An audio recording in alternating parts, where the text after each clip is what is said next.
Ladies and gentlemen, welcome to this week's edition of the Let's Talk Thursdays podcast. I'm BrendenPlayz, and this is the post-Royal Rumble edition of the podcast, and today is going to be a big one. Plenty to talk about. The Royal Rumbles. Was the winners the right decisions? Ronda Rousey officially in the WWE. Surprise entrance, we're going to chat about that. NXT Takeover. The first 5-star match, according to Dave Meltzer, since 2011 took place at NXT Takeover. We'll chat about that. Monday Night Raw, the follow-up to the Royal Rumble. I thought it was a good show. Plenty more about that later on. And of course, lots of signings officially made this week. So we're going to chat about these signings. How far do I think their careers will go, their potentials, everything like that. So more on that later on. But ladies and gentlemen, this week's Royal Rumble, it just took place. It was a very good show, I thought, in a couple of aspects. The Royal Rumble matches itself, I personally really enjoyed. Especially the men's Royal Rumble, I thought it was fantastic. So we'll chat about that more in detail in a moment's time. But of course, this weekend I will be away, so just letting you all know that I won't be able to stream. Would have liked to have been able to stream some more WTW. It's just been a little bit hectic. I try to probably keep the streams on weekends now because I know a lot of you guys are at school and things like that. I don't want you guys to miss out on the streams that often. So, and also my sleep schedule is a bit messed up right now. So trying to stream in the mornings is getting a little bit tougher at the moment. So I'll try and sort my sleeping schedule out over the weekend, and hopefully next week I can come back and maybe get a stream in the week done. So. If not, we'll have at least a couple on the weekend, so that's my plan. So no streams this weekend, really apologise for that, but we'll have plenty next week, hopefully. And I'll try and make it a bit more regular next week and beyond. Because I'm really enjoying playing TW, the WWE series. It's really fun, so I want to keep playing that. We have another TNA TW coming out, most likely Saturday. So keep an eye out for that, and we have an episode of NXT on Universe Mode as well over the weekend. So I've got a couple of videos ready to go for the weekend whilst I'm away. I will be back on Tuesday, and I'll be back with another video. What that will be? Probably another Universe Mode, so keep an eye out for that. But that's kind of what I'm up to, and anything else really? No, not in particular. It's kind of been a bit of a lazy, quiet week for me, but just keep grinding away at the videos. I guess that's all I kind of try and do. But let's get into the Royal Rumble chat. We've got plenty to talk about today, and I'll start things off immediately with the Royal Rumble and the Royal Rumble match itself. The men's Royal Rumble. Shinsuke Nakamura officially winning the Royal Rumble matchup. He was my pick. I personally thought Nakamura was the only choice that made sense other than Roman Reigns. Because to me, I always felt as though it was going to be Reigns versus Lesnar, Nakamura and AJ. I thought that was the two directions they were going in, and it seems to be that's exactly the case. It didn't really take much of a, I'm not a genius or anything. I think majority of us were going in that same direction. It's pretty obvious that's kind of what they've been building towards, which I'm all for. I think it's great to have those two matches. I think both matches will be good. I'm a little worried about Brock Lesnar, but we'll talk about him in a moment's time. But I think Nakamura and AJ Styles is a smart match. It's a match that majority of the fans will want to see. It's been a great match in Japan in the past, so if they can deliver a high-quality match on WrestleMania, even if the rest of the show doesn't live up to expectations, if you have that one epic match on the card, everyone will always remember that match, and it always will please the fans. As long as you have one really solid match on the card, the rest of WrestleMania might not be great, and people will be disappointed in a way, but they'll remember that one good match and it has that solid foundation for the rest of the show. So they'll have this one great match already in the books by the looks of it. I don't know if AJ is going to defend the championship between now and WrestleMania. I think probably another match against KO and Sami Zayn's on the cards, perhaps. Maybe a tag match. Don't know. But something there could be happening. And I'm not sure. It seems like at Fastlane they'll do something there, but so Nakamura and AJ, it seems like they've basically put in the books. So they've already kind of hyped it up. They've already confirmed it, essentially. So they're starting to build early, which I think is a good thing. The two will be on their, each other's friendly side for a while, whilst they're against Zayn and Owens, maybe do the turn later, or maybe they will be both babyfaces heading in. And it's just a match for the fans. Two fan favorites going at it for the title. I don't think that's a bad idea. I think that's probably the way to go. I don't think AJ should turn. I don't think Nakamura should turn. I just think it should be two fan favorites fighting it out. If it's Nakamura chance, AJ Styles chance back and forth, well, so be it. So be it. I really think this match will deliver. I mean, Nakamura, I don't know, he's had some good matches. He hasn't quite had a great one here in the WWE yet. He's had some good matches in NXT, but not quite so much on SmackDown. And I probably blame that more so on the type of opponents he's had to deal with. Baron Corbin, Jinder Mahal, he did some random tag matches, Randy Orton. He hasn't really had a chance to shine. AJ Styles is a terrific performer, basically goes out there and has a great match with just about everyone. Nakamura is more of a performer, from what I've been told, that will deliver in the big match situation. If it's not a big match, if it's just a SmackDown match, he won't really give it everything he's got. But a WrestleMania, I think it would be his first WrestleMania, so you'd have to think he'll go out there and absolutely go out there with the intentions of killing it and having a terrific match. So I'm all for it. The Royal Rumble match itself was a really good one. I would say it's in the top 5, best ever. And some people, I read all over social media that people hated it. It was probably the one. I've read some people saying it was one of the worst ever, which blows my mind because I've recently gone back and probably watched 10 Royal Rumble matches in the last week or so, or it feels like I've seen just about every single one, every Royal Rumble. Maybe a few in the mid-90s I didn't really check out, or in the late 80s, but some of the earlier ones. But some of the bigger ones, especially when the Royal Rumble was really getting prominent around the late 90s, early 2000s, and then beyond, I've seen all those. And I can honestly say this Royal Rumble match in 2018 will be in the top 5. Absolutely. I don't know what its ranking is, if it's the best one. I don't know. I don't think so. I think there's a few other ones that are certainly ahead of it right now.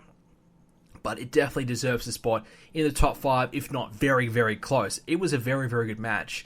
It had everything. It had star power. It had surprises.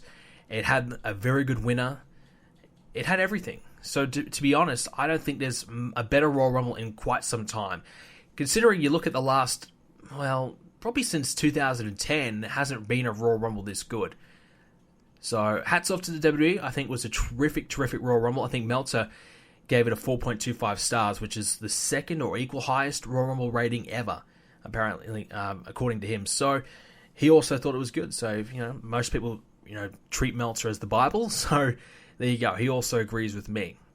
But I read all over social media, and I guess that's just the common WWE fan. Nothing's ever good enough. Everybody hates everything type of mentality. And that really annoys me about the wrestling fan. We always want it to be better, and no matter what we see, it's never good enough, or the surprises weren't good enough. And to be honest, I thought the surprises were good. Some people complain there wasn't enough surprises, but you think about it, surprises are getting pretty limited. I'm actually surprised they did so many surprises, because normally they might do 1 or 2. That's really about it. But in this Rumble, you got Almas came in, Adam Cole came in, the Hurricane was a weird, didn't expect that one at all. And obviously the big one, Rey Mysterio, that's a huge one. And we'll talk about him in a moment's time. And obviously, the surprise of Nakamura winning as well. I think I was actually on the edge of my seat watching it. I was really into it because I wanted Nakamura to win. I just wanted him to win and have that big crowning moment to put him over big time. Because Reigns doesn't need it. He's already the man. He doesn't need that moment. And I was thinking, oh no, Reigns is going to get it. And I was on the edge of my seat watching, wondering what's going to happen. And when Nakamura won, I was happy. It was good. I really can't fault the Rumble too much. There was some good back and forth, and we saw Finn Balor go the distance. That was really good. He had a great Rumble. Although he spent some time outside the ring. We had the funny moment with Heath Slater when he eliminated Sheamus. I love that. That was great. Couldn't have happened a nicer guy, Sheamus. We've said a few things negative about Sheamus over the years, but yeah, so when he eliminated Sheamus, I laughed. I'm going to admit, I was pretty happy about that one. He obviously got thrown out not long after that. Kofi Kingston did another crazy little thing again. It wasn't probably as good as his previous ones, but he's trying. I mean, how many more can he do? He's trying something every year to come up with, so he's done a good job with the pancakes. Kudos to him. He did a good effort there, and that worked out pretty well. So there's just a lot of moments within the match that I thought was good. I think they also had some storylines. I was going to say they probably needed a few more feuds within the matchup, but maybe they had a few. They had John Cena and Elias, for example, and Bray Wyatt, Matt Hardy. So there was a couple in there. They had Matt Hardy and Bray Wyatt team up for a little bit, which is kind of cool.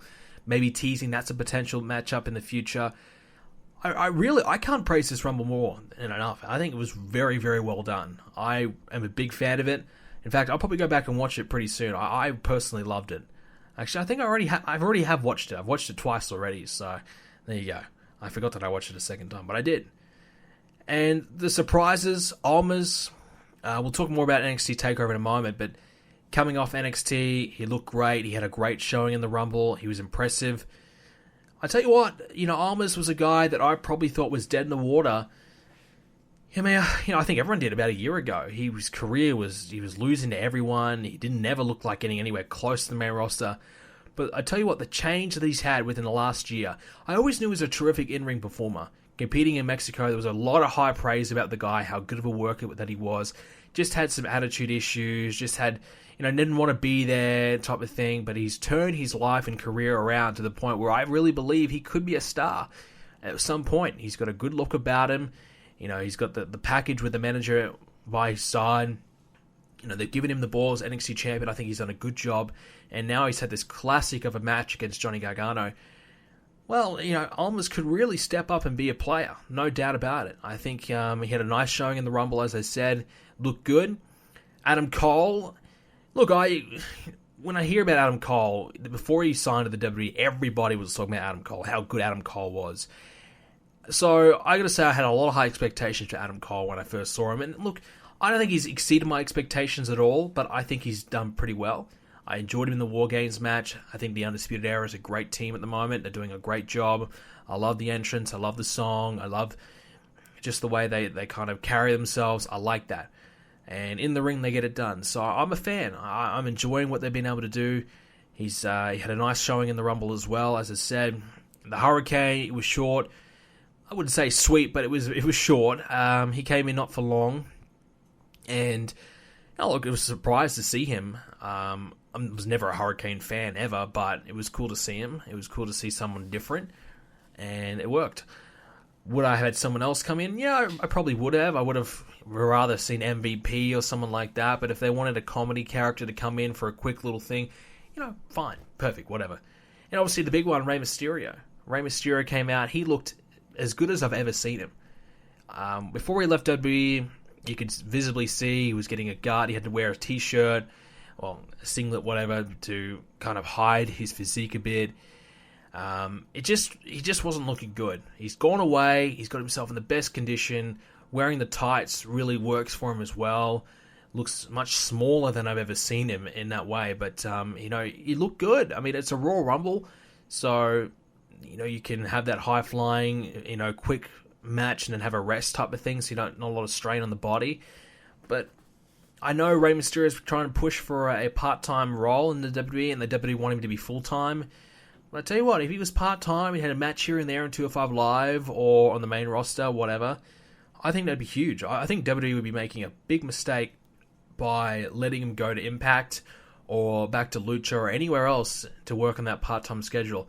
If you're willing to have Lesnar come on, and work part-time, Rey Mysterio will probably work more than Lesnar, let's be honest. He'll do Raw matches and things like that, just not every week. Or don't work house shows, just work TV. I think that's a big asset. I think the WWE needs that, and at least if he was in the 205 Live division, which I know is a bit of a death sentence, but if he was there, just mentoring those guys would be big enough, because he's arguably the greatest cruiserweight ever. So you put him there with these other guys, and he has that mentor, he can work alongside them. That experience and that knowledge is invaluable. So I think to be making a big mistake by not signing him to a part-time deal. I know they want him full-time, but he can't do it, let's be honest. His knee's breaking down, his body's broken. I'm surprised he can still wrestle now. Honestly, I'm very surprised he can still wrestle. Maybe a bit of time away to heal up and kind of rest up a bit has really done wonders for him. I'm not sure how he's feeling physically, but he looked good. He looked very, very good, and I think if they can get him, absolutely, bring him in. I'm sure he'd love to be back. I'm sure he'd love to be a part of the WWE again. I don't I look at Rey Mysterio when he left. It just felt like they just kind of trashed him to the side. He didn't want to be there. He didn't want to work the schedule. And the WWE were pissed at him. It's kind of sad because Rey Mysterio put in a lot of years for the WWE. He was world champ at one point. He put over a lot of guys. He, worked the tag teams. He did a lot of different things, but he was always a good soldier for the WWE. I just felt like they treated him wrong when they just let him go. I know he had the injuries and things like that. He spent more time away than he did in the ring, but I just would have liked to see them reduce his schedule and just ease him in and have, much lighter of a schedule. And just give him a chance to stay there without needing to go and rest up and go elsewhere and wrestle elsewhere. Because it kind of sucks that, Rey Mysterio's working the independents when he could easily be in the WWE right now. Because he still looks good. It's not like he's a shell of his former self. Yes, he probably can't do some of the moves he used to do, but that's just age. But he still looks good. And I think he's only 43. So 43 in wrestling's not that old. He probably still has another good year or two left in him before maybe he does decide to hang it up. So why not have that good year or two left in him in the WWE? I just don't see why not. I know he wants part-time, they want full-time, but I think they've got to come to some even, middle ground and sort this deal out. But yeah, so the Royal Rumble match, big thumbs up from me. I'm very surprised this was not the main event. When I put out a tweet during the show and I just couldn't believe it, especially with Nakamura winning, because when Nakamura won, you could just feel the crowd just went dead. Nakamura won and just the crowd is silenced. It just didn't have that same feel anymore. It took him a long time to get going again, because to me when I was watching the Royal Rumble, I just couldn't really get any interest in anything other than the Royal Rumble matches. Knowing that we had 2 Rumble matches, it was going to be 50% of the show was going to be the Royal Rumble. That's all I really wanted to see. I just wanted to see the Royal Rumble. The other matches on the card just didn't really interest me. The WWE Championship match was okay. Didn't really care for it. Didn't watch the pre-show. Probably a good thing I didn't. Mojo Rawley being the surprise opponent. Give me a break. The other thing in the Royal Rumble, Dolph Ziggler. What are they doing with Dolph Ziggler? He appears in the Royal Rumble, his big returns in the Rumble, and he gets thrown out pretty quickly, and that's it. I don't even think they mention it on SmackDown or did anything on SmackDown. I gotta admit, when I watch SmackDown, I pay half attention, if that, probably a quarter of attention to the show. It's in the background. I will probably miss some things. I haven't even written anything about SmackDown this week because there's nothing to really talk about. But it's just a waste. I thought the whole leaving the title, vacating it type of thing could have led to something cool with Ziggler, something good, a big storyline, big return, a change in style, change in look, something. But it's just same old Dolph coming back in the Rumble, thrown out quickly, see you later, that's it. As a number 30 spot, it was good, but what they did with him was not. The Women's Royal Rumble, the first ever Women's Rumble, as you would have heard about that about a million times. They replayed over and over and over. But look, first ever Women's Rumble, it's going to be very difficult to do another one because they went all out. They really only have about 20 women in the WWE right now that can be in this Rumble on the main roster. So they had to bring in a lot of people from the past, and we knew that was going to happen. I personally thought it was going to be more NXT girls rather than legends, but it seemed like there was more legends than NXT girls. Clearly, much more. So they went the other way, the other direction. I just thought that they would rather showcase some new girls rather than the older ones, but I'm guessing they just reached out to everyone. They said, you want to be in this match? There's a spot for you. If you want to be in it, we'll put you in. And, they did. Some of the women who looked the best, Lita came in first. Lita looked okay. I wouldn't say she looked the best. Her outfit was a bit, whatever. She was able to do the moonsault. It wasn't the best one you'll ever see, but it was a good effort. And she looked okay. Passable. Yeah, considering, you got to remember that all of these women have not wrestled for a long time. And to get back in the ring and just expect them to kill it and be perfect, that's a pretty big stretch. And also considering some of these women in their era, for example, Tori Wilson, Kelly Kelly, they wrestled better in this match than I've ever seen them wrestle beforehand in their prime. Tori Wilson, I don't think I've ever seen her do a move other than a slap and maybe a kick. That was her offense, maybe the hair pull. She'd had no offense, and she was able to do, I think, a drop kick at least. That's pretty impressive. I gotta admit, that's impressive. Couldn't do it when she used to wrestle, if you want to call it that. Because when she was around, it was just bra and panties matches, pillow fights. She wasn't even on Raw for a good chunk of time. I recently watched 2005 WWE, and she was on SmackDown for a good chunk of the time. And the SmackDown women really didn't wrestle. All they really did was just appear backstage occasionally and have a very rare match. And the matches were normally just pillow fights or whatever. So they really didn't wrestle much. So she really didn't have to learn how to wrestle because that wasn't her role. Her role was just to stand there and look good.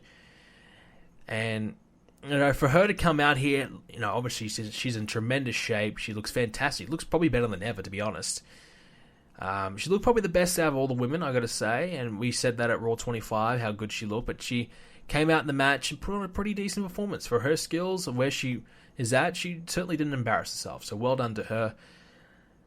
Out of all the women, they gave Michelle McCool probably the most attention. She had, I think, 5 eliminations, which is kind of crazy, but a lot of people were wondering what the hell's the goal of that. A lot of people saying, well, it's Undertaker's wife type of thing. But you have to remember when Michelle McCool was around, there was a time when they really pushed her really hard. That 2009, 2010, that Lay Cool team, Michelle McCool got a lot of attention, a lot of features. So I'm not exactly 100%, surprised that, they did that for her. I don't think she looked that great, but, that's just my opinion.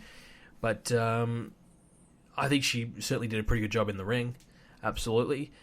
Jacqueline was okay as well. Just trying to think of some of the other ones. Molly Holly with the shorter hair. I'm not a big fan of the shorter hair, but that's kind of Molly Holly's, thing. She's always been an attractive woman, but never really wanted to show it or be presented that way. She'd always wanted to be presented as a wrestler rather than, eye candy. And, she looked good. She performed quite well in that match. I thought Beth Phoenix looked really good with her moment that she had with Nia Jax. I really liked that moment, that confrontation. For a moment there, I thought maybe we're going to see Awesome Kong or Karma, whatever you want to call her, for a moment, and have that showdown. That would have been pretty cool. I would have really liked that. There's always next year, but I thought that would have been a great moment. But the Beth Phoenix thing was cool. I like that. So, eliminating her was a good thing for Nia and, nice little, moment for Beth. And she still looked good, obviously losing some muscle mass, but she still, looked like she had a bit there and she still looked like she was in good shape. So, majority of these women, they kept themselves in really good shape. Kelly, a lot of people didn't really appreciate her. I think she looked fine. I think, Kelly still looks good. Probably Trish at the end, considering she's, 42, I think she looked fantastic. She came out and she looked like she didn't miss a beat. She really looked like she came out there and performed well. I think she probably had been preparing for this, didn't want to come out and embarrass herself. So it seemed like she was really trying to up her game a bit and make sure she came out there and performed well. And she definitely did. Definitely did. She looked great.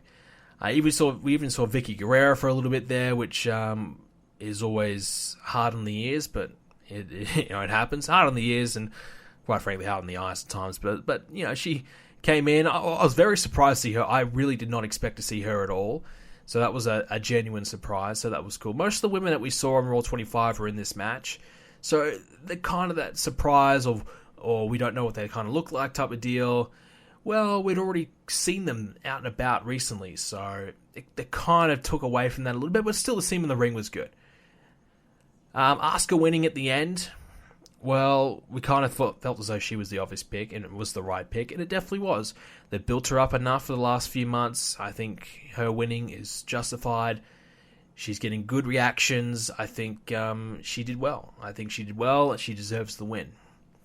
And obviously the big thing coming out at the end was Ronda Rousey. We probably expected Rousey to be in the Rumble match. Didn't happen. Instead, she appeared afterwards to confront or just let everyone know that she's going to be at WrestleMania type of deal. I was not against it. I think having the Women's Rumble at the end, if it had just been the Rumble, no Rousey, I would have been like, what the fuck? Why did the men not main event? I get it, first ever Women's Rumble, but still, the Men's Rumble was far better and should have main evented.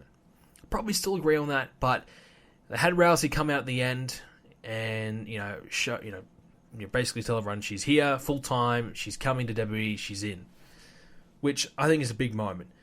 Say what you want to say. People, you read over social media, the casual fans or people that don't even watch WWE.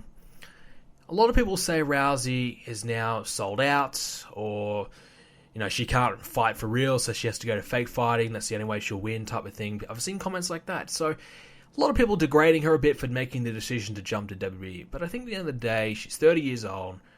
She's had a great fighting career. And that's the thing about MMA. If you can get out while you're young and you've made your money, why on earth would you stay in there? Ronda Rousey had 10 or 12 fights or whatever she had, a dozen fights. She had 2 losses in the end. She had a nice streak going. She was really getting popularity, and she was the reason why women's MMA got popular and started to succeed. And I'll even say I think she's the reason why women's combat sports started to succeed, and was probably one of the driving forces behind WWE getting the kick up the backside to do something with the women, because they were seeing what Ronda Rousey was doing and how she was getting all these big pay-per-view buy rates, and she was on every cover of every magazine, she was in movies, she was really trailblazing, and the WWE were having their women do 5-minute matches and 2-minute matches and as piss breaks. So I think Ronda Rousey is a huge reason why WWE decided to make some changes. And people could say, well, it was the girls in NXT and whatever. And yes, to a degree, that was also a factor. But I think for the most part, I will say Ronda Rousey was a big influence in WWE, Stephanie McMahon, seeing how successful she was and starting to think, well, hey, we could make our women that successful. And it took some time, and it took the NXT girls, they started putting those motions into place in NXT, giving them more opportunities because they saw the potential in it, and it's obviously paid off in the end. Now, we haven't seen a woman in WWE reach the heights that Ronda Rousey has. We probably never will. But I definitely agree that Ronda Rousey has become a big reason why the women have certainly improved. So, if I'm Ronda Rousey, if I can still get in movies, I can still get my name out there, I'm still featured everywhere, and I don't have to actually fight for real, I can do the thing that I've always wanted to do, because she's always wanted to wrestle. She's always loved wrestling, obviously Roddy Piper being her influence. So she's always wanted to do it, so why not? If you've made your money, come into wrestling and do it. The problem with Ronda Rousey really is that her mental state is probably her biggest issue. She's never really been able to overcome her losses. She's never really been able to address her losses. I think I saw an interview with her recently. They asked her about her losses and she couldn't talk about it. She still can't talk about it. She still gets emotional when she talks about losing. That's how much it means to her. But, Ronda Rousey doesn't have to worry about that anymore. I think this will be more fun for her. I think this will be better for her mental state. I think this will just be enjoyable for her. And at the end of the day, she's going to win.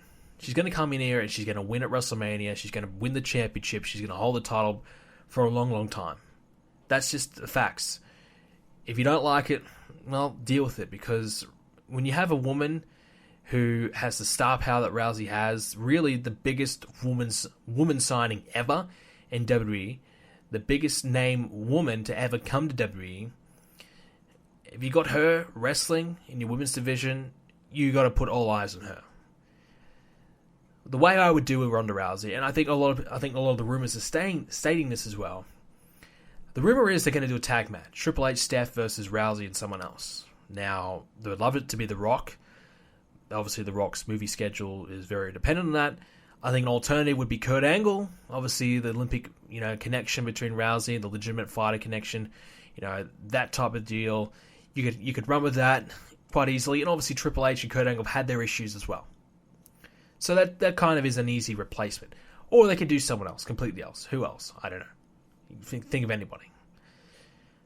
So you got that match. Your tag team match, mixed tag at WrestleMania. You have Triple H, Kurt Angle wrestle for majority of it. Have Ronda Rousey come in and get the win by tapping Stephanie out, doing a few moves, throwing her around the ring, maybe a few suplexes, put a few submissions on, choke her out, whatever you're going to do. Make Rousey look good. Have her compete for a few minutes. Don't expose her too much. But in the meantime, she's still in NXT, in the former center, training, not competing in front of the crowd, just kind of training behind the scenes, still kind of working on her craft. Have her keep doing that, and just have her slowly be introduced. Maybe you bring her in for the pay-per-view after WrestleMania and have her have a match there, or maybe you don't. But you give her some time. You have her have these small little appearances, these matches for the next 6 months, because I think she's been wrestling behind the scenes for probably about, 8 months or something like that now. And realistically, to be a decent wrestler, you need years of experience. Some people can pick it up really quickly. I think Ronda might be one of those that will try to really set herself to doing so. So within a year's worth of training, year and a half, I think she might be pretty good. So if you can transition her in slowly over the next 6 months, by the time you bring her in and you bring her in full time for real, I think she might be pretty decent. But you don't want to bring her in and have her compete for the Women's Championship at WrestleMania and have her, okay, you need to have this 20-minute match with Asuka at WrestleMania, or Charlotte at WrestleMania. You don't want that, because immediately, the pressure's on, because all eyes are on Ronda Rousey. Her first match will be a big deal for wrestling fans, because they're going to critique every single little thing she does. If she makes any mistakes, people will post it all over everywhere, and they will criticize the hell out of her. She really needs to be flawless, because people will not give her any lenience, because a lot of people believe that she's taking the spot of another woman. A lot of people believe that she doesn't deserve to be in the spot that she'll be in, which I think is a lot of crap.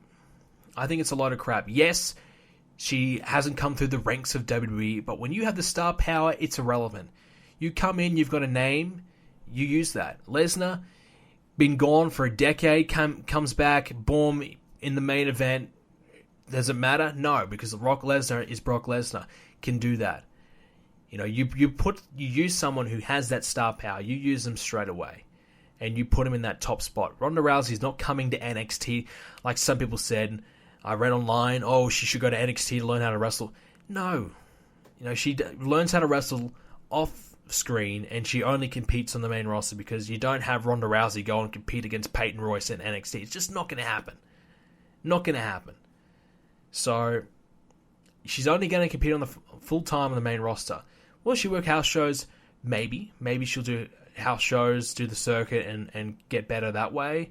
But I don't think she's going to... I know that the contract said full time, but let's be honest, I don't think she'll be doing every single house show working 300 dates a year type of deal. She might do 150 dates a year, which would be good enough as it is. Maybe it's 100 dates a year. But she's not going to go every single night. But I think it's a very positive thing for WWE. Bringing her in is a great idea. I think she'll be very successful. If it's a 3-year deal, I think, by the end of the 3 years, her star power will be used up. Let's be honest. I don't think the WWE are ever going to be able to maintain her status. But they'll bring her in. It'll be good attention for a while. It'll help ratings a little bit. But by the end of it, it's going to be, she's another woman on the roster. But if the WWE play their cards right, she won't be. That's the challenge for the WWE. Can they keep her special? They've done that for a little bit with Lesnar, but I think Lesnar is a little bit too special in a way. We don't see him enough. And when we do see him, it's disappointing. And I guess that's my segue to the Lesnar match against Kane and Strowman. Disappointing. Brock Lesnar again does not look good. I really want this belt off Lesnar. I'm done. Lesnar's contract is expiring around WrestleMania time with the WWE can extend it, I think, to August, around SummerSlam time. So he'll be around till SummerSlam at least. But I don't know, man. If Lesnar's only going to come in and give us these bogus 5-minute matches, half-assed, yes, they're quick brawls. He's come in, he got a stiff shot from Strowman with the knee to the head, and he fires back with a couple of right hands. Stiffened Strowman, and Strowman was rocked. Strowman was wobbly feet for a moment there. He was rocked from those strikes. And, when you leave yourself wide open to get punched right in the skull, that's going to happen. Doesn't matter how big you are. If someone with the power of Lesnar striking you in the head, that's going to hurt. That's going to, I'm surprised. It's possible that he could have knocked him out. Maybe he didn't hit him that hard enough, but Lesnar was pretty pissed. So it was reckless from Lesnar. Didn't have to do that. That's the type of guy Lesnar is. I mean, look, if they wanted to make it a bit more stiff, I'm all for it. But I think that's a bit crazy to have a real big strike at his skull, but whatever. But look, at the end of the day, Lesnar's having these matches where they're basically just all out, right from the get-go, all out, breaking tables, steel chairs, kendo sticks, whatever. And that's fine, but I just feel like it's got to come to a point where Lesnar produces something better. And it's been a while since we've seen that. Yes, the SummerSlam match was great. I really loved it. Probably my favorite match of last year. But was it because of Lesnar? Well, no. Lesnar spent half the match gone. It was Strowman. And Strowman, again, was the better man in this match. And I think the common denominator is Braun Strowman. Braun Strowman is on fire. He had a great Raw as well. Took out Kane. Was exciting. He's just on fire. He just continues to be impressive and continues to showcase to me that he is deserving to be the champion right now. Brock Lesnar, he won't compete in another match until WrestleMania. Think about that. We are just entering February now. We won't see Lesnar in a match until, the start of April.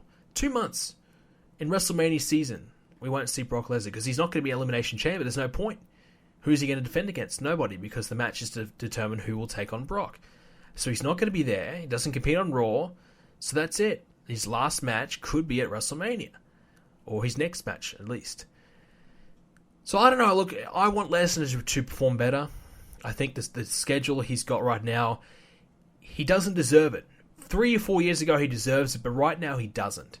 He does not deserve the money he's got. I don't think he'll take a pay cut, but I think he needs to honestly do one because he's not really the draw that I think he was. His performances, you might be excited to see him, and when you do, you just get left disappointed. I don't think he deserves the $5 million contract he's getting a year.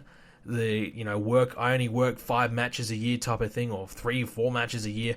He doesn't deserve that. He needs to start wrestling more, or don't bother.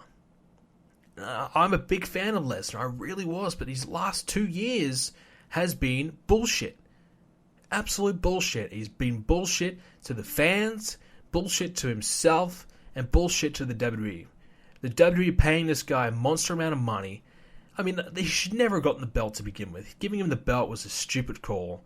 Should have, taken the belt. If you wanted to have Lesnar and Reigns for the belt, give Lesnar the belt at Survivor Series. Not a whole year reign where he's had 3 matches.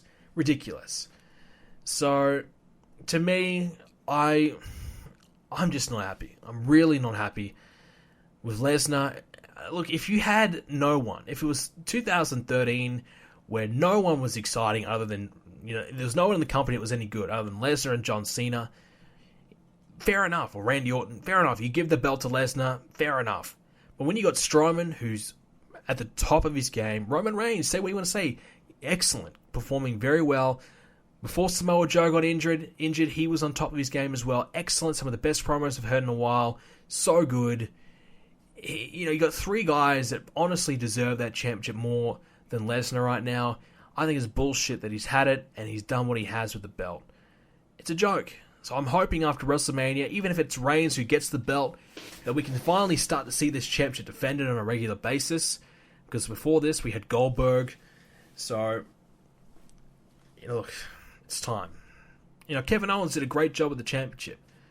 And now it's all that great work's kind of been undone with the little mini Goldberg reign and then obviously Lesnar. It's time. It's time to get the belt back on a full-time guy. Lesnar should never compete for a championship again. If he does, he probably should lose. I think Lesnar needs to start losing. He needs to put over Braun Strowman. At SummerSlam next year, if we have to wait that long, Lesnar and Strowman one-on-one, and make it Hell in a Cell, I don't give a shit. Lesnar loses to Strowman. It has to happen. Because this guy is not performing good enough, in my opinion, to deserve the victories and deserve the push that he's getting. That's just my 2 cents. Moving along now to NXT Takeover, and only one really thing I want to kind of chat about, and that was the Gargano and Almas match. Rated 5 stars to Meltzer. I just saw that earlier today, which is the first 5-star match since John Cena and CM Punk Money in the Bank 2011, which in my opinion is one of the best WWE matches I've ever seen. I love that match so much. Some of the other 5-star matches include Shawn Michaels and The Undertaker, Hell in a Cell, Bad Blood. I'm pretty sure that was one. And Austin and Bret Hart. WrestleMania, which was an absolute classic. If you ever want to watch the best double turn, face turn, or heel turn, whatever. Watch that match. Absolute classic that was. And it was funny, I actually just recently watched last night the Bret Hart documentary, following him around from 1997, just before and after the screw job. Never seen it before, never heard about its existence. I forget what it was called. Is it Wrestling with Shadows? I feel like that's a different one. But if that's the Hitman one, then sure.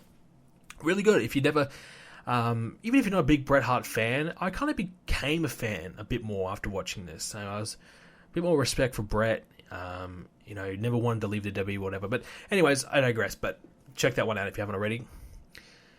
But yeah, so first 5-star match in quite some time. 7 years. Which is crazy, but when you think about it, has there ever been a match in the last 7 years that you'd honestly say, yes, 5 stars? I don't know. But NXT gets one. And Johnny Gargano and Andrade Cien Almas, wouldn't expect those two to have such a good match. I saw the matchup couple of months ago, and I thought, well, that'll be okay. I just didn't think it had the star power to get the reaction that it did. The story in the match that was told was great. The lead up to Johnny Gargano, his whole redemption storyline has been excellent. I don't really watch NXT, but you get the gist of it at Takeover. It just felt good. It felt like a big match, a must-win match type of deal for Gargano. And at the end, of course, Ciampa coming out and attacking Johnny Gargano, restarting that whole thing was done brilliantly as well. I can't praise it enough. I don't know if I would give it 5 stars. I'm probably not one to judge. I don't see enough wrestling or critique or watch, every little detail of a wrestling match. All I know is I say, does it entertain me? Did I love it? Did I enjoy it? If I did, it's a good match to me. And I did. I absolutely did. I think I need to go back and rewatch it to kind of analyze it again. But it was certainly a long match. And a long match, a lot of near falls, had a lot of exciting moments. So definitely a great achievement for both those guys involved, and obviously for WWE in general, to have such a terrific match. And it really was the shining moment of the weekend. So well done. About time, probably. Some matches, you would say, well, how did this not get 5 stars? For example, Shawn Michaels and The Undertaker, that never got 5 stars. Meltzer's always, tweeting about that every second day, why he didn't give it that 5 stars, but it's good for WWE because, Japan's having all these terrific matches and everything like that. And, WWE's always been about storylines and things like that, but their storylines have kind of faded in the last, 10 years or so. So their ring work needs to step up. And this is a nice little achievement that they've been able to have such an excellent match. So it's good. It's definitely good. A couple of little things before we get moving along. Monday Night Raw. New graphics, a bit of a new look to Raw. They had the white on the Raw logo and a couple of different matchup screens and things like that. I don't know how to feel. One way I kind of like it, the other way, the white on the background feels a bit cheap. It feels like amateurish that they couldn't remove the white background. I kind of get what they're going for, but I don't know. I don't know what to think. It just feels... I personally, if I was designing, I wouldn't have gone for it. But, just on that logo, just when you have the Raw logo and the white background on the logo, and just like a big rectangle, and then the rest of it's red, it just feels like, oh, he forgot to delete the background on it. Forgot to make it transparent or whatever. It just feels shitty. It just feels amateur. But the rest of the graphics and what they've done, it looks good. So it's cool to have a nice little change. It's a subtle change. I think they've got a new theme as well, or a new secondary theme, which is good as well. Always nice to have a bit of a change up every now and then, just to keep things a bit fresh. So it's a good move. Absolutely good move. Raw was pretty good though this week. Really good, because they really tried to step it up with some big matches. Obviously, the Elimination Chamber qualifiers were very good. Elias getting the victory over Matt Hardy, I love that. Really, really high on Elias right now. I really believe, I think I've been saying it for weeks now, but I really believe Elias could go all the way and become a main event guy. I think he's just fantastic. John Cena, Finn Balor, solo match as well. I think the first time we've seen it, so that was cool. Cena winning. He let Balor kick out of his finish, though, so that was good from Cena. Going for this whole weird, I'm just trying to get to WrestleMania. don't boo me. I'm sorry. I know I'm beating your favorite guy, but don't boo me. I just want to get to WrestleMania. Just doing what I have to do. That type of storyline, which is a little bit weird, but whatever. John Cena. He's been getting booed for 10 years. Is he finally starting to let the crowd rattle him when he really has come out there with a smile on his face and beaten every single person everyone's ever liked ever? So he's come out there and beaten everyone for, year after year after year. And now suddenly Finn Balor's the reason why he's starting to crack. Yeah, I don't buy it. Asuka and Sasha Banks are probably the best women's match in WWE I've seen in quite some time. Really good. They really killed it. Sasha Banks went to another level. Asuka was very aggressive. Michael Cole was really all over it. He was probably over the top to a degree, but he was really into the match. It just felt big. It just felt like a great match. So well done. It was good to see a great women's match. And I wouldn't mind seeing this one again down the line, for the championship down the line. But I was starting to lose a bit of faith in Sasha. I was just wondering, can she still be at the top of this women's division? Will she slide down the card a bit, get forgotten about? But this type of match just kind of makes me feel like, no, you got to keep Sasha at the top there. It also makes me think she's got to turn heel. She acted a bit heelish in this match, and at the Rumble as well. I think it's time. I think it's time to get Sasha Banks that heel turn going. A feud with Bayley, sure. Bayley's dead in the water, but you can resurrect her maybe for this feud. Or a feud with, Asuka after WrestleMania, whatever. But I think it's time you really make Sasha Banks the quote-unquote boss, turn her heel, and turn up that arrogant persona by 100%. It just felt like this week on Raw was a way to try and keep the ratings. We talked about it last week on the podcast. What type of percentage will stay from Raw 25 and stick around for Raw?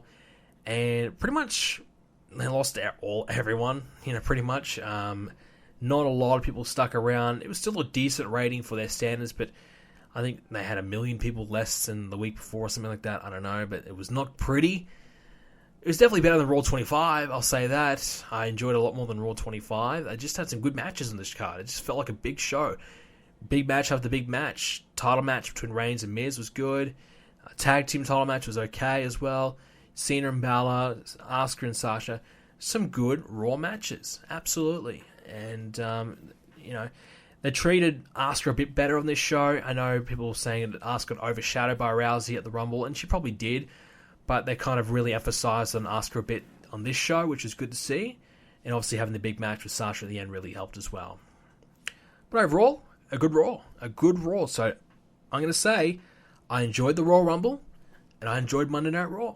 People may criticize these shows, but to me, as a fan, I had a good week. A good wrestling week. Like I said, the Royal Rumble match itself, I loved it. And Raw was pretty damn fun to watch as well. So well done to WWE. They were able to back up a pretty good Rumble with a good Raw. Now, was SmackDown, was that any good? No, but is it ever any good? Not really. But, so I've really got nothing to say about SmackDown, to be honest with you. SmackDown just feels like the same shit every week. It just, I don't know, is it the characters that don't interest me? I don't know. But it just feels like we're just going in circles every week. We're just treading water every week. It just, nothing exciting is happening. That's SmackDown for you. Unfortunately. Is it just the writing? I don't know. But SmackDown's trying a few different things, though. They tried that little promo they did with the Usos, and they were backstage, and then they had the really cringy, slamming of the cage door on the screen. That was really poor. I wouldn't do that again.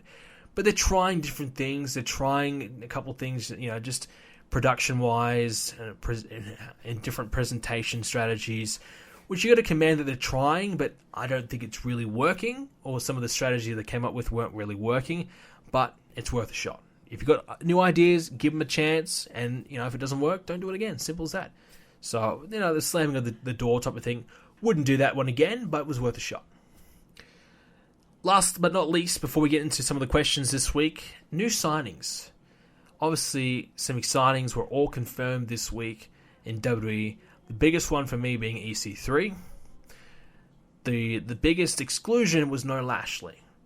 But EC3 officially in, joining NXT. Would I've had him go to the main roster? Well, I personally thought he was going to go to NXT just because I felt like they needed to define his character again in the WWE. They needed to figure out the name issue. Are they going to stay with EC3? What are they going to do? They need to figure that out. Figure out who he is. Is he going to be a face or a heel? Just kind of reestablish him with the crowd. Give him a run with the NXT title, most likely. He'll probably beat Almas pretty soon.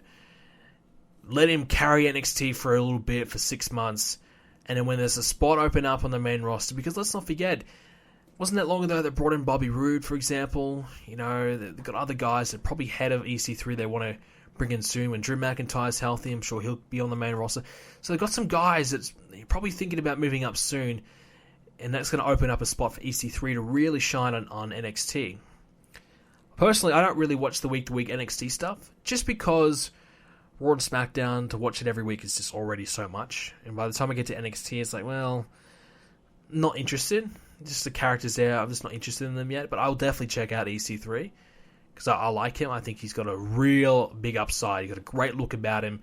Charisma, promo, ring work, he's got it all. He's a complete package. If I'm looking at EC3, you know, he's 34 right now. He could really be main event material for WWE. Absolutely. So I'd treat him like gold and really position him well. A strong run in NXT leading to the main roster, I think, would be the best call. And I think that's the way they're going to go. So 6 months in NXT are really good work, and then maybe move him up post SummerSlam or whatever. Could really work out well. We'll have to wait and see. Rockstar Spud is now known as Drake Maverick. He's the new GM for 205 Live. I didn't expect this one. I thought they might bring back a legend, because I thought Rockstar Spud may wrestle. But looking at the guy, he is tiny. Absolutely tiny. Like, Daniel Bryan towers him. That's an issue. So I think they looked at him and said, no, he's too small. But he's not a bad talker. He's got a bit of a weirdish accent, but it's not too bad. You can certainly understand what he's saying. So he's a good talker. I think this is a good role for him. And I think bringing in a legend would probably, you might appreciate it for a little bit, but not really, get into it for a while. Like, I don't think it'd be the best idea long term, but bringing in a new talent, establishing him as the GM, and really doing something there for him. And over time, if you wanted to, you can have him wrestle. Fine. I think this is a good call. I watched 205 Live and his first few promos that he did, and they were pretty good. So he's a good enough talker. I think this is a good role for him, and not a bad decision from them. They're doing a Cruiserweight Championship tournament as well, putting some guys from NXT, and I think Tyler Bate was in it as well. So adding in a few random names into it as well for a bit of excitement. So I think that's also exciting as well. So they're starting on the right foot with this new Championship tournament. Who's going to go all the way and win it? I've got no idea. No idea. Ricochet has also signed. They keep calling him Trevor Mann, though. I really believe they might go with the Trevor Mann name, not Ricochet, which I think would be a bit lame, but, is what it is. They probably want to copyright his name. Probably don't see Ricochet as a big enough brand value to, it's not like he's a big enough name where if you change his name to Trevor Mann or anything else, that, the crowd will continue to chant Ricochet. I think he can change it. It's like a bit like Kenta. Yes, he's got this reputation. You say with Finn Balor, but if you change the name, it's not the end of the world. Whereas if you brought in AJ Styles and you called him CJ Styles or whatever, everyone's going to keep calling him an AJ. Everyone's going to refer him as AJ. So it's going to be a problem. So he's probably not big enough a name where you needed to keep his original one. So I think they'll change it. War Machine, I think they're going to keep the War Machine tag team name. So they might change their NXT actual gimmick names, but I think they might keep the War Machine tag name, which I think is a good call. Those both guys look like they've got potential. I haven't actually seen a War Machine match, so I really can't comment. Candice LeRae, I think it was a given. I think she was always going to come here eventually. It's a good call to bring her in. And, might incorporate her into the Gargano storyline, which I think would be a nice way to introduce her to the fans. And if she's the wife of Gargano, well, she might get a bit of a rub from that immediately. She might get the crowd support faster than what she would normally get, which could only help her. And obviously, there's a big one I said, no Lashley.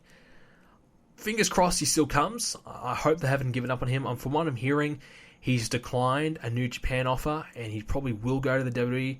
Just a matter of when. I think they wanted to do the Lesnar and Lashley match, which I think would be great. Lashley's a beast. He might be in his 40s now, but I think he can still go. His ring work has improved so much. Promo-wise, yes, he's not the best talker. Just his voice, he's this big, menacing dude, and then you just hear him talk, and he doesn't really fit the character. But he doesn't really need to talk too much. Maybe he doesn't need to talk. If they wanted to, bring him a manager with him would be fantastic. Who would they bring in? I don't know, but managers is a dead art. But yeah, it'd be good to see someone alongside of him and maybe help him out. But I'm hoping, fingers crossed, he does come. With that being said, ladies and gentlemen, we have a couple of questions before we get out of here. Let's answer them.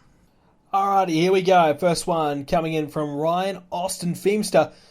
How did you start getting into wrestling, and do you think Ronda Rousey would become women's champion, or will WWE make her a joke? I started getting into wrestling when I was 10. A friend of mine at the time introduced me to it, watched it, and I thought, hey, this is actually pretty good. I always kind of had a bad... I always thought negative of it. I just thought, oh no, that's kind of silly. I don't really want to watch that. But my friend of mine introduced me, and I thought it was cool. And I went home the next week, watched it, and I think it was SmackDown time. I watched SmackDown, watched next week's SmackDown, watched it again and again and again. Just kept watching it and just got hooked. And I've been watching it. Well, I watched it ever since until 2008. Took a break from 2008 till 2012, and I've been watching it ever since 2012. I think I'm like a super fan. Back then I was just a kid, and not watching anymore was not a big deal, but I couldn't imagine not watching anymore. I really love it. I'm a super fan of it now, and not only just a fan of watching the product, but I love going back and learning more about the business side of it, the stories, the old stuff, just learning as much as I can about it. I don't know, it just really interests me. As for Ronda Rousey, 100% she'll be women's champion. 100%. It's going to happen. They'll want her as a women's champion to have that reputation and prestige on the belt. And will she be a joke? Absolutely not. Ronda Rousey will be treated like gold. She will not lose to anyone. You think about Asuka, that winning streak, Ronda Rousey will beat it. 100%. Ronda Rousey will beat that streak. And she will take that women's championship away from Asuka. 100%. It's going to happen. It's going to happen. If anyone can beat Asuka, it'll be Ronda Rousey. And why? Well, Ronda Rousey is a legitimate athlete and biggest box office draw in female combat history, or at least I think so. One of. Anyways, I'll say one of to be safe. But she will come in and she will be treated like gold, and she will plow through every single woman on that roster. I don't know who will beat her. Honestly, I do not know. Maybe Shayna. That might be the only one. Maybe Ronda won't. Maybe Ronda has some kind of creative control where she won't lose anyone. Who knows? Austin Plus, did you get everything back in your Universe mode? Well, the big thing to happen to me this week, my PS4 corrupted. I didn't turn my PS4 properly, and all my save data was deleted. All of it. So I lost it all. All my games, I've got I don't just play Universe, but I play a ridiculous amount of games. Luckily, I had about 80% of my games backed up on the save cloud, but it'd been about 3 months since I backed up my game, so too long. So every new game I've been playing, so I got Need for Speed, Assassin's Creed, WWE2K18, I think even NBA, all these new games that I've been started to play in the last few months, all gone. Because I'm an idiot. The reason why I didn't turn my PS4 properly is because I was going from my house to my girlfriend's house. I accidentally turned my PS4 off. I had it already turned off. I accidentally touched the button as I was trying to unplug it. Accidentally touched it, turned it back on, and I figured, I'll just quickly unplug it. It'll be okay. I've done it plenty of times before. Nothing's ever happened. I thought it'd be okay. Go to my girlfriend's house, plug it in. Boom, lost it all. Kept all the games that I had, but lost all my saves. So it's happened to me a few times on the PS3, and honestly, the only time I've ever wanted to cry in the last 10 years is probably when I lost my PS3 save data. Not going to lie to you guys. I think I really wanted to shed a tear. This time, it was really disappointing, frustrating, but not the end of the world because I had most of it saved up. But trust me when I say this, next time you go on your PS4, if you haven't already, back up all your save data. You will thank me later because these things can happen. So I have to go back, re-download every single person on my Universe mode, set up all my rosters again, all the attributes, all the entrances, all the movesets, anything I've ever done, I have to go and do it all again. It's so much to do. I haven't done it all, but I've done enough where I can keep recording and keep making episodes, but there's still so much to do. I don't know if I'll ever actually end up redoing it all, but I will do enough. It's going to take me some time. And some motivation, that's certainly a thing I don't have right now to do it all. Aaron Jordan, do you follow any other sports besides cricket? Yes. Cricket is my summer love. So cricket is mainly featured highly in summer, and during the winter, it's not really on. Cricket's mainly, on during summer, but overseas they'll play during the winter, but not all the time. It's not constantly on every single week type of thing. Whereas, so to get my winter fix, I guess you could say, for sport, rugby league. The NRL is my favourite thing here in Australia in the winter. I'm a huge Dragons fan in the NRL. So that's my second sport. I also love NBA. Unfortunately, time zones make it really difficult to watch NBA because an NBA game will start at 10 a.m., 11 a.m. So in the mornings. And I just forget, and it's just not ideal. And I recently watched a lot of tennis. The Australian Open's on. So whenever the Australian Open's on, I will watch some tennis. I don't mind that. Federer, a beast, by the way, the GOAT. So there's a couple of sports I like. Soccer or football, if I have to really impress you, keep all you guys happy. It is soccer. I'm sorry, it's soccer. I don't mind soccer, but again, the Australian Soccer League's kind of shit. And to watch the Premier League would require my life to really drastically change and get up at 4 a.m. every morning to do it. I'm not going to do that. Don't care enough. So if there's a soccer match on, I could watch it, enjoy it, but it's not exactly my favourite sport. But definitely cricket and rugby league, my two favourites. Basketball, a third. Another question from Aaron Jordan. Do you play any fighting games? Look, I believe fighting games is my worst genre of games. I don't mind them, but I never take the time to learn the game, learn the controls, learn the buttons, learn all the little details to make you really good at a fighting game. But I do own Tekken, Mortal Kombat, DC Universe, that fighting one. I own a lot of fighting games. I'm just really bad at them. And the type of games that I'll play for a little bit and put down pretty quickly, they're just that casual game that'll come on when a friend comes over. I'll verse them in that type of in a fighting game. Not something I'll play often, but I do own a few of them, and I do enjoy them to a degree, but I'm just really bad at them. It's probably my worst genre of games. And I play every genre of game, really. Racing games, I also think that I'm really bad at them too, but I do enjoy them at times. Not all the time, but I don't mind a dose here and there of a racing game. But I like to play as many variety of games as I possibly can. Last question from John Moynihan. Brendan, since seeing the recent debut of Ronda Rousey, what direction do you think W will take her? Also, do you think she'll be the highest paid female wrestler on the roster? What direction? Like I said, I think it'll be an introductory match at WrestleMania. And after WrestleMania, I could see her having a feud with someone before getting into the title picture. Maybe SummerSlam she'll get in the title picture. I could see her having a feud with maybe a Sasha Banks, who gets a bit jealous of all the attention of Rousey and introducing her that way and having a solid match in that regard.